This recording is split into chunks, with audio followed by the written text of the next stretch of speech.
Definitely the cost of getting an education period nowadays is out the roof.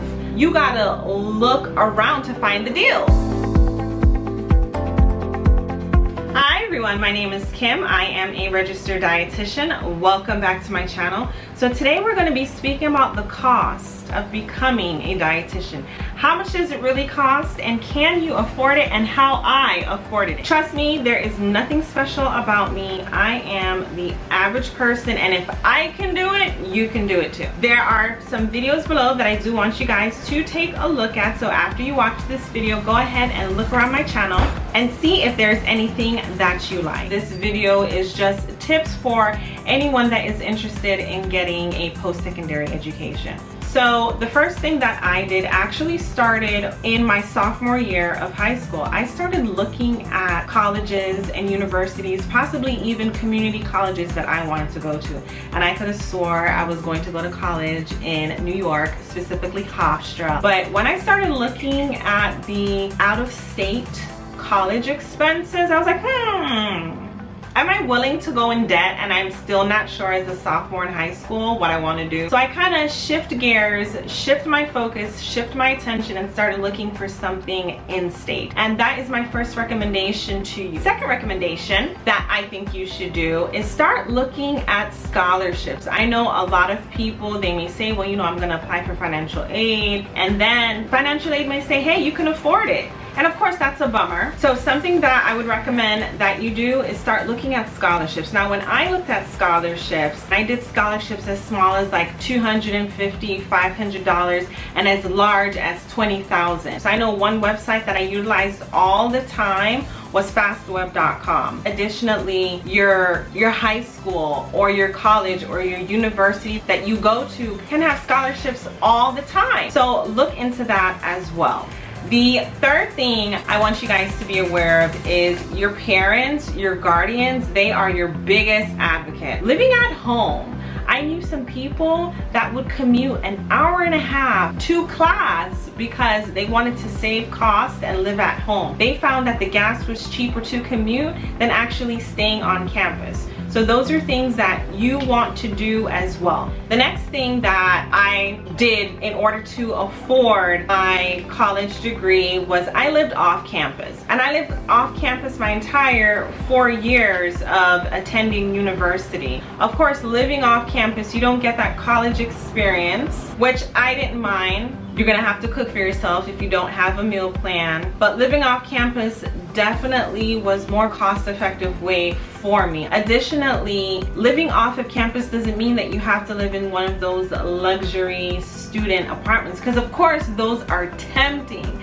I mean, I went through the mud where I was living for it was my first year of university. It's going to take an effort to search, to find, to look for an affordable apartment. Now let's go into some costs, depending if you live on the East Coast, West Coast, North, South, depending if you go to a public institution, a community institution, as well as a private institution. The cost of funding an education varies. Now, I know for me, I went to a state college here in Florida. It was always a little less, a little under $5,000 a year. Now, depending, of course, if you go to a private institution or out-of-state institution, which I do not recommend unless you have a full ride scholarship, your undergraduate degree can range from $5,000 to as much as $20,000 a year. That's a lot of money. And I wasn't one of those privileged children, didn't have the opportunity to be able to afford $20,000 or anywhere around that. I was actually on the lower end of things. So hey, if I under $5,000 a year, that's good. My FAFSA kicked in, my scholarship kicked in. That is for an undergraduate degree. Now, I know I mentioned in my last video that I did get accepted to a master's program, master's in clinical nutrition program, and that program was going to cost me, about $34,000 to $35,000 to get my master's degree. Something else that I did want to say before I forget, of course, you know, for someone like me that has my bachelor's, going back to get my master's, depending on the company that you work for, they can pay for some of your credits. They can reimburse you, so that's another way as well to minimize costs. Instead of taking out a loan, hey, start working, have the company that you're working with pay for your post-secondary education. Oh, mosquitoes.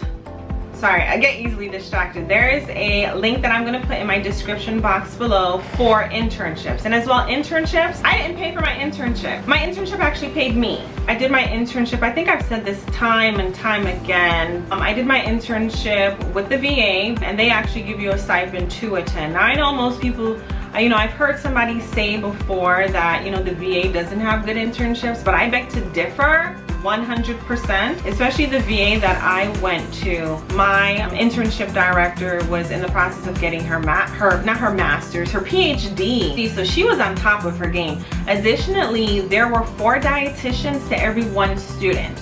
And I mean, they were all just very intense. So I believe the VA is a wonderful program. I remember even being told by someone like, hey, you can't get into the VA program, so why even try? Your GPA is not a 4.0. You know what? I walked out in faith and I said, well, I'm gonna try anyway. Nothing beats a failure but a try. So I tried and I got in. So I didn't pay anything for my internship. Now the cost of internships, depending if it's coupled with a master's degree or not, can be expensive. So I'm going to put those figures in my description box below for you to take a look at as well. The cost of taking the examination. Now when I took the examination, the cost was between $300 and $400. There were some interns that I went to school with and their job actually paid for it because they were hired as someone that is RD eligible, RDE. I was not afforded that opportunity, but hey, I wasn't complaining because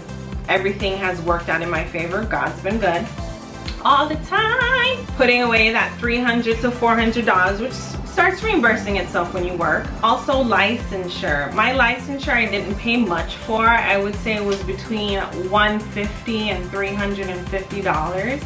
My CEUs, because when you're in the profession you have to keep abreast on your CEUs. You have to get 75 CEUs every 5 years to continue to keep your license and practice. My CEUs, I kid you not, I do not pay anything for unless I become desperate. But typically my CEUs are free because of my company. My company does pay for a certain percentage of my CEUs, and I seek out the free CEUs as well, which are applicable to my portfolio. So guys, just considering the cost of everything, as I stated before, you guys can do the math and add it up. Of course, this does not include the cost of living. Undergraduate degree can cost you anywhere between $20,000 to $80,000. A master's degree can cost you anywhere between $15,000 to over $60,000. Licensure, taking the examination, can cost between $300 and $400, and your state licensure can cost you between $150 to $350. So I want you guys to take those into serious consideration, because at the end of the day, guys, we are all dietitians. We are all professional associates, professional collaborators. If you go to Harvard and Stanford University versus a local or state university, guys, hey, the playing field becomes level after everyone gets their degree, does it not? Like as well as subscribe. Thank you guys for watching. For dietitians out there that are watching this, if you have any ideas or any other ways on how to reduce costs for your education, go ahead and leave them in the comment section below.